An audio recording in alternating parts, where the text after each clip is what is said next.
My role in Family Promise. I became mission chair here at Goodrich United Methodist Church in 2018, I think.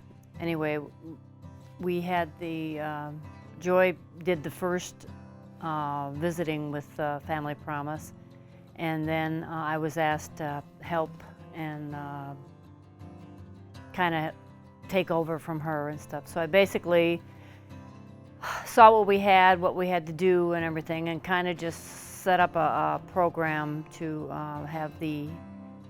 try to have it run as smooth as possible, so that more than one person could take over and run it and stuff, so it wouldn't be just set up just for one person only. So I've worked on setting up, getting people to volunteer to donate food and stay overnight, and to bring in meals, and help decide what rooms to use and how to set them up, and the room here is a community room, and different aspects of the program, and just tried to think of everything that we needed to know and do so that the program here, number one, would be a success, and that it would flow nicely and would not be a difficult transition for anybody to work with, and hopefully just pretty much run itself once I got it up and running. Well, I have my partner Beth works with me, as well as the office and stuff, but I set up a timeline, and there are certain things that have to happen like 30 days out, and then like 3 weeks out, 2 weeks and a week out, and then certain things that happen. So about 30 days out, I've bring in my bulletin board, have put all my sign-up sheets up, and Sundays after church, people come. I've now got them like herded and trained to go over there and sign up for things. And St. Mark's, this week I'll be taking over their sign-up sheets for the things that they're going to, they're our support church, St. Mark's is, for the things that they bring in. And I have, we have to take an inventory what dry goods food that we have here, so I can have an idea of what we need for the visit when we have the families here.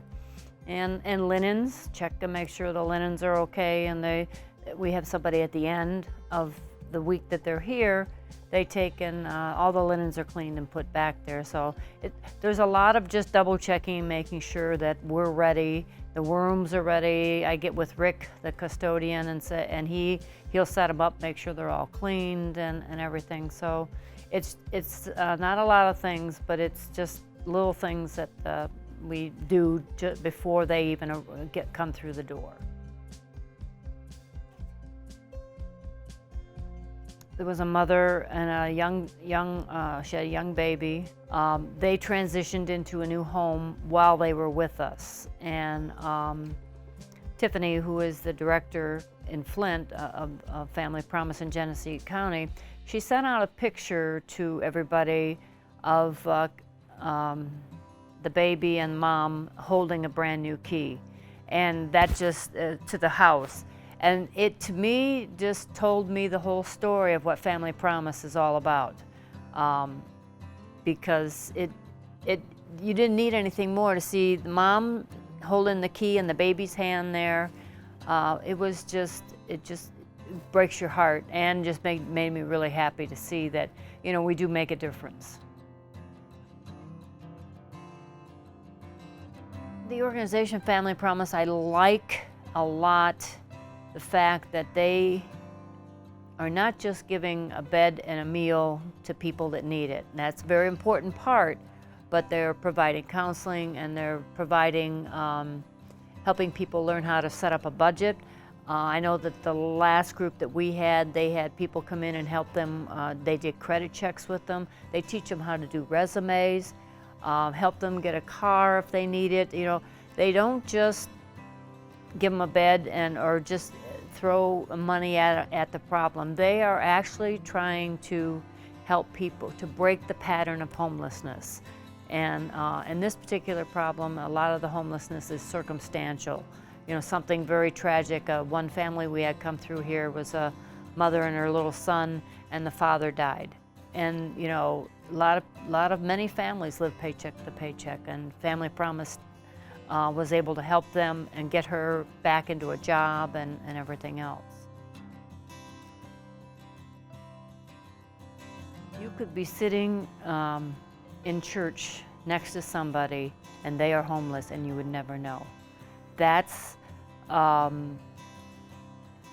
lot of homelessness is invisible, and people, when they think of homeless, sad enough that, I mean, there are those people that stand on the corner and say, please help me, I'll work for food, and people have had bad experiences and stuff. And I think that stigma is what hurts so many people, and many people won't ask for help because of that stigma. The face of homelessness today is radically different. Your kids are going to school with kids who are homeless and nobody knows. You know, they're coming to school hungry, and thank goodness for the lunch and breakfast programs they have there.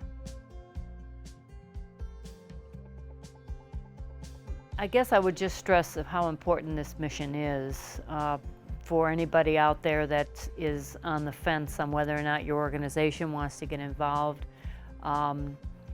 I've set up a booklet with the timeline and stuff, which I'm willing to share with anybody because you could adapt it to your organization, your church, and very easily set up a Family Promise, be a host or a support host. It's not hard to do. It's really not hard to do.